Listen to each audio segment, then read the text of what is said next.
Salve მეგობრებო. დავშალეთ ეს სორენტოს რავი 2 CRD-აი და მოკლედ დეფექტი უკა ვნახეთ. ესე იგი ნასოსი იყო მწყობრიდან გამოსული, რადგან მაღალი გარბენი ქონა მანქანას, როგორც თქვა მე პატრონემ, რომ აქ 80,000 კი, მაგრამ სავარაუდოდ ჩამოყრილი არის, მე კორეიდან არის. 80,000-ის გარბენიანი ძრავი ესეთ მდგომარეობაში ვერ იქნება ვერანაირად. და მხარი გარეთ ქეჩა მოვაძრეთ. ასე რომ ასეთ მდგომარეობაშია.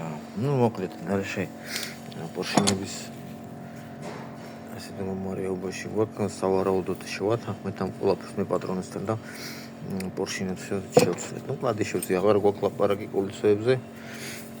ყველაფერი აი დამუშავებული არის.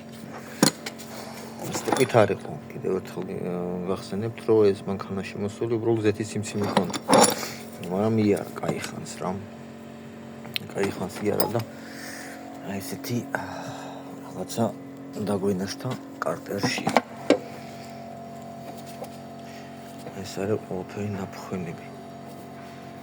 კინის დეტალების, კლადიშების. ეს კარგით. მოკლედ, ამ ეტაპზე ჯერჯერობით ეს არის. აიწყობა ძრავი მოწესრიგდება და განახეთ შემდგომში.